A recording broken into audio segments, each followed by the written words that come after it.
Assalamualaikum warahmatullahi wabarakatuh. Halo anak-anak, pada pertemuan kali ini kita akan mempelajari tentang perbandingan. Pada pertemuan kali ini, tujuan kalian adalah yang pertama, menyatakan rasio atau perbandingan, kemudian dapat memahami perbandingan dua besaran, dan yang terakhir dapat menyatakan perbandingan dua besaran. Apakah yang dimaksud dengan perbandingan? Jadi perbandingan itu adalah proses membandingkan nilai dari dua besaran. Misal ada A dan B, banyaknya suatu objek. Maka rasio atau perbandingan antara A dan B ditulis sebagai berikut nih. A titik 2 B, jadi dia ditulis dalam bentuk seperti ini. A titik 2 B, artinya A banding B. Dengan B tidak sama dengan 0, jadi B-nya nggak boleh 0. Ini ada contoh, diketahui siswa yang pergi ke sekolah dengan berjalan kaki sebanyak 80 orang. Siswa yang naik sepeda sebanyak 50 orang. Perbandingan antara banyak siswa yang pergi ke sekolah berjalan kaki dan banyak siswa yang naik sepeda dapat dinyatakan sebagai berikut. Yang pertama, dalam bentuk pecahan atau pembagian. Jadi karena tadi yang ditanya adalah perbandingan antara siswa yang pergi ke sekolah berjalan kaki dan siswa yang naik sepeda, maka yang berjalan kaki tadi 80 orang, sedangkan yang naik sepeda 50 orang. Jadi 80 per 50. Atau dapat ditulis sebagai 80 per 50 seperti ini, 80.250. Atau kita bisa sederhanakan menjadi 8 banding 5, karena bisa sama-sama kita bagi 10. Jadi 8 banding 5. Kemudian cara penulisan yang kedua dalam bentuk selisih. Dalam bentuk selisih di sini, misalkan yang pertama, banyak siswa yang pergi ke sekolah berjalan kaki 30 orang lebih banyak dari siswa yang naik sepeda. Jadi kan yang jalan kaki tadi 80 orang, yang naik sepeda 50 orang. Berarti yang jalan kaki 30 orang lebih banyak daripada yang naik sepeda. Atau bisa juga kita tulis sebagai banyak siswa yang pergi ke sekolah naik sepeda 30 orang kurang dari banyak siswa yang berjalan kaki. Karena yang naik sepeda 50 orang, yang jalan kaki tadi 80 orang, maka yang berangkat atau pergi ke sekolah naik sepeda itu 30 orang lebih banyak dari siswa yang berjalan kaki. Seperti itu. Jadi cara penulisan perbandingan atau rasio itu seperti ini. Ada menggunakan titik 2. Ya. Oke, kita lanjutkan ke perbandingan dua besaran. Di contoh sebelumnya, tadi besarannya itu memiliki satuan yang sama. Diketahui tadi 80 orang dan 50 orang, jadi satuannya adalah dalam satuan orang. Nah, sekarang kita akan lanjutkan perbandingan besaran dengan satuan yang berbeda. Bagaimana cara menyatakan perbandingannya? Perhatikan contoh berikut.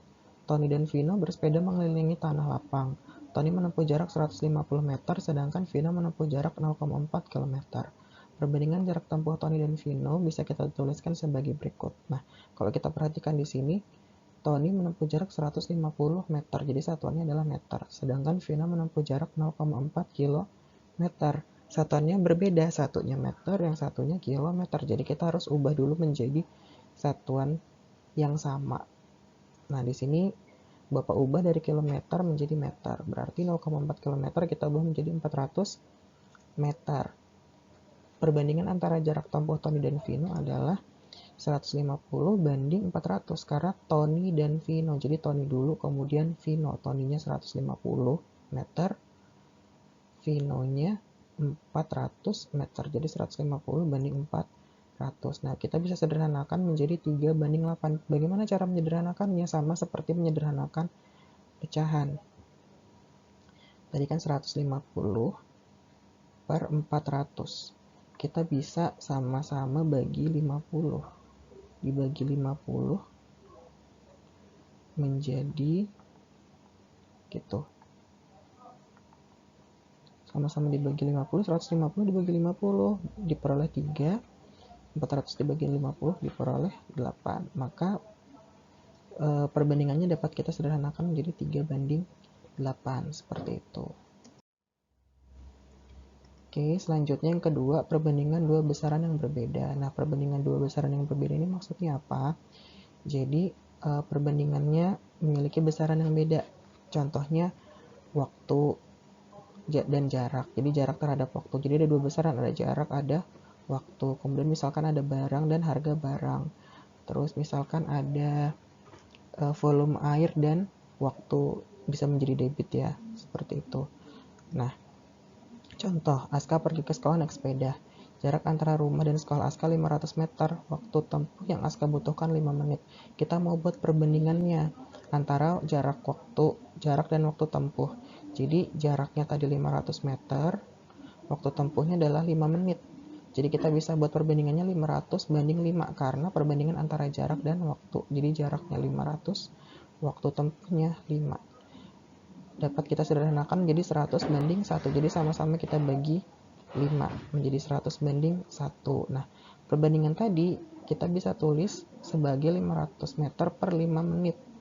Jadi 500 per 5 menit, meter per menit sama dengan 100 meter per menit. Seperti itu.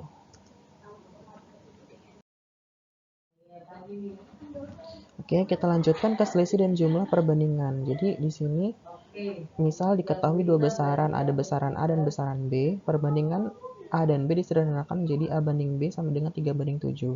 Kemudian jumlah A dan B adalah 20. Nilai A dan B dapat diketahui dengan cara berikut. Jadi di sini diketahui kalau A dan B itu ditambahkan atau dijumlahkan hasilnya 20. Kita mau cari nilai A-nya itu berapa, nilai B-nya itu berapa. Tapi di sini diketahui perbandingannya. Jadi diketahui perbandingannya A banding B sama dengan 3 banding 7. Jumlah besaran A dan B adalah 20. Maka A tambah B 20. Oke, kemudian yang ditanya adalah nilai A dan nilai B. Penjelasannya bagaimana? Yang pertama, karena yang diketahui tadi adalah jumlah dari besarannya yaitu A tambah B sama dengan 20, maka perbandingannya kita tambahkan juga. Nih, jadi 3 ditambah 7 sama dengan 10. Jadi nilai A itu kita bisa peroleh dari A tadi berapa? A itu tadi perbandingannya adalah 3. Jadi 3 dibandingkan dengan jumlah perbandingannya. Karena yang diketahui tadi adalah jumlah bendanya atau jumlah nilai dari A tambah B.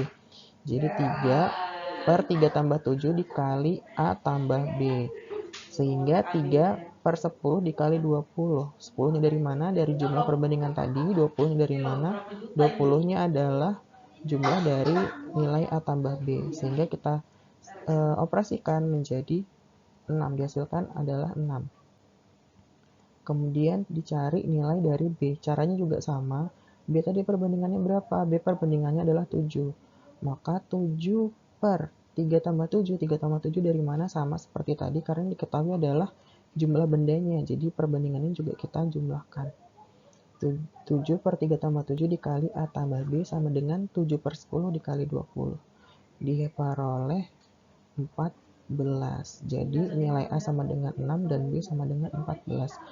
Jadi kalau mau menyelesaikan soal seperti ini, kalian perhatikan dulu yang diketahui apa. Karena di sini jumlah A dan B, maka perbandingan A dan B juga kita jumlahkan sebagai pembandingnya nanti. Seperti itu. Kita lanjut ke contoh selanjutnya. Baik, kita lanjutkan ke contoh selanjutnya. Di sini diketahui dua besaran yaitu A dan B. Perbandingan A dan B bisa kita dapat disederhanakan menjadi A banding B sama dengan 4 banding 7. Jadi diketahui perbandingan A dan B adalah 4 banding 7. Kemudian diketahui lagi selisih A dan B adalah 6. Yang ditanya nilai A dan B, masing-masing dari nilai A dan B. Kita bisa ringkas, yang diketahui tadi perbandingan A banding B sama dengan 4 banding 7. Kemudian selisih besaran A dan B adalah 6, maka A kurang B sama dengan 6. Yang ditanya nilai A dan nilai B.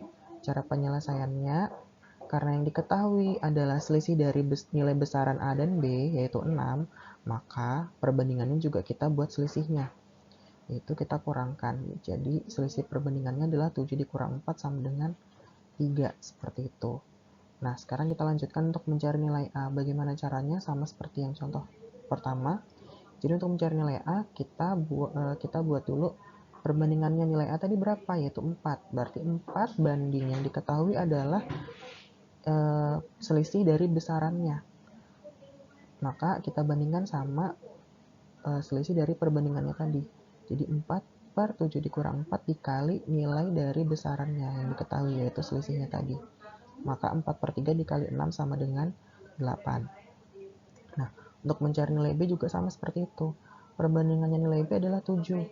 Kita bandingkan sama selisih selisih perbandingan yang diketahui tadi, yaitu 7 dikurang 4. Kemudian kita kalikan dengan nilai besaran yang diketahui, yaitu A dikurang B. Maka menjadi 7/3 dikali 6 sama dengan 14. Maaf ya, ini harusnya 7/3. Oke, 7/3 dikali 6, hasilnya adalah 14. Jadi nilai A sama dengan 8 dan nilai B adalah 14. Jadi untuk menentukan nilai dari suatu besaran apabila yang diketahui adalah jumlah atau selisih besaran tersebut, kita bisa mencari dengan cara ini. Nilai besaran yang ditanya sama dengan perbandingan yang ditanya per perbandingan yang diketahui dikali nilai besaran yang diketahui. Baik, kita lanjutkan ke contoh soal. Contoh soal yang pertama, sebuah sanggar lukis yang beranggotakan 24 anak. Sebanyak 16 anak telah menyelesaikan lukisan, sedangkan sisanya belum. Tentukan yang pertama yang A, rasio banyak anak yang belum menyelesaikan lukisan terhadap banyak anak yang telah menyelesaikan lukisan. Yang B, rasio banyak anak yang belum menyelesaikan lukisan terhadap banyak anggota sanggar. Nah, kita jawab dulu dari yang A, karena yang A ditanya adalah yang belum menyelesaikan lukisan. Maka kita cari dulu banyak anak yang belum selesai. Totalnya tadi 24 anak. Yang sudah selesai 16. Maka yang belum selesai adalah 8. Tinggal kita kurangkan aja 24 dikurang 16. Dapatnya 8. Jadi rasionya banyak anak yang belum menyelesaikan lukisan terhadap banyak anak yang telah menyelesaikan lukisan adalah 8 orang banding 16 orang. Yang belum selesai 8, yang sudah selesai 16. Jadi rasionya 8 banding 16. Ini bisa kita sederhanakan menjadi 1/2. Sama-sama kita bagi 8. Jadi rasio banyak anak yang belum menyelesaikan lukisan terhadap banyak anak yang telah menyelesaikan lukisan adalah 1/2. Nah, yang B, kita lihat rasio banyak anak yang belum menyelesaikan lukisan terhadap banyak anggota sanggar. Tadi yang belum selesai adalah 8, dibandingkan semua anggota sanggarnya ada 24, berarti 8/24. Kita bisa sederhanakan menjadi 1/3, sama-sama kita bagi 8. Jadi rasio banyak anak yang belum menyelesaikan lukisan terhadap banyak anggota sanggar adalah 1/3. Baik, kita lanjutkan ke contoh soal yang kedua. Bagus bersepeda di lintasan yang berbeda. Terkadang jalanannya naik, terkadang jalanannya turun, ada kalanya juga jalanannya datar. Bagus berhenti 3 kali untuk mencatat waktu dan jarak yang telah ditempuhnya setelah melewati 3 lintasan. Jadi, setelah lintasan pertama, dia berhenti, dicatat jaraknya dan waktunya. Nanti pemberhentian kedua juga seperti itu. Jadi di pemberhentian pertama, jarak ditempuh 8 km dalam waktu 20 menit. Sedangkan pemberhentian yang kedua, jarak yang ditempuh 12 km dalam waktu 24 menit. Sedangkan pemberhentian yang ketiga jarak ditempuh 24 km dalam waktu 40 menit. Nah, yang ditanya, pada lintasan yang mana Bagus mengendarai sepedanya paling cepat dan lintasan yang mana Bagus mengendarai sepedanya paling lambat. Jadi langkah pertama kita buat perbandingan dulu rata-rata Bagus pada setiap lintasan kecepatannya ya. Jadi lintasan pertama tadi 8 km dalam waktu 20 menit. Berarti 8/20 sama dengan 4/10 km per menit. Seperti itu. Kita bandingkan jarak dan waktunya 8/20 menit. Disederhanakan jadi 4/10 km per menit. Di lintasan kedua, ditempuh dalam waktu 12 km dalam waktu 24 menit. Jadi perbandingannya 12/24. Disederhanakan jadi 1/2. Nah, karena di sini 10, kita samakan penyebutnya menjadi 5/10 km per menit. Seperti itu. Biar sama nanti membandingkannya mudah. Lintasan yang ketiga, Bagus menempuh jarak 24 km dalam waktu 40 menit. Maka perbandingan jarak banding waktunya 24/40 disederhanakan menjadi 6/10 km per menit. Nah, di sini kita lihat ada 4/10, 5/10, dan 6/10. Karena penyebutnya udah sama-sama 10, kita mudah untuk menentukan, untuk mengurutkan dari yang paling kecil ke yang paling besar. Nih, dari yang paling kecil 4/10, kemudian 5/10, terakhir 6/10. Jadi, Bagus mengendarai sepeda paling cepat pada lintasan ke-3 yang kecepatannya paling besar, 6/10 km per menit. Dan paling lambat pada lintasan pertama, yaitu 4/10 km per menit. Kita lanjutkan ke contoh soal yang terakhir. Di sini ada perbandingan antara uang Isti dan Joni adalah 4:5. Jika uang Joni 30.000, tentukan jumlah uang mereka. Nah, di sini diketahui perbandingan uang Isti dan Joni adalah 4:5, ya kan?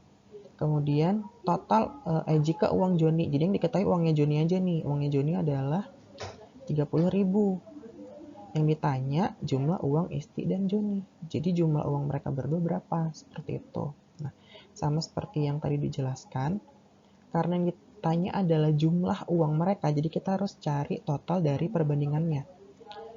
Kita jumlahkan perbandingannya 4 ditambah 5. Jadi total uangnya tuh 9 bagian. Maksudnya seperti itu. Uangnya Isti kan 4 bagian, uangnya Joni 5 bagian. Jadi total uang mereka berapa bagian ya? 9 bagian. Seperti itu. Nah, karena yang ditanya tadi jumlah uang, kita pakai kesimpulan yang tadi. Nilai besaran yang ditanya itu sama dengan perbandingan yang ditanya per perbandingan yang diketahui dikali nilai besaran yang diketahui. Nah, di sini perbandingan yang ditanya adalah 9. Jadi jumlah uang Isti dan Joni, jumlah uang mereka berdua, sama dengan perbandingan jumlah uang Isti dan Joni banding perbandingan uang Joni, karena yang diketahui adalah uangnya Joni nih. Jadi yang dipakai perbandingan uangnya si Joni dikali jumlahnya uang Joni. Jadi jumlah uang Isti dan Joni perbandingan jumlah perbandingan uang mereka tadi adalah 9 dibandingkan dengan uangnya Joni. Uangnya Joni adalah 5 bagian. Jadi 9 bagian dari 5 bagian dikali 30.000 karena uangnya Joni yang diketahui tadi yaitu 30.000. Setelah dihitung diperoleh 54.000. Jadi jumlah uang Isti dan Joni adalah 54.000 rupiah, seperti itu. Jadi untuk menyelesaikan soal seperti ini kalian harus cermat yang mana yang mana yang diketahui, yang mana yang ditanya. Dari situ kemudian kalian gunakan perbandingan yang diketahui tadi. Seperti itu. Baiklah, sekian pertemuan kita kali ini. Jangan lupa kalian kerjakan latihan 1 yang ada di modul agar kalian tahu sejauh mana pemahaman kalian di materi ini. Jadi kalau kalian nggak ngerjakan, kalian nggak akan tahu kalian tuh sebenarnya ngerti atau cuma sekedar tahu aja. Seperti itu.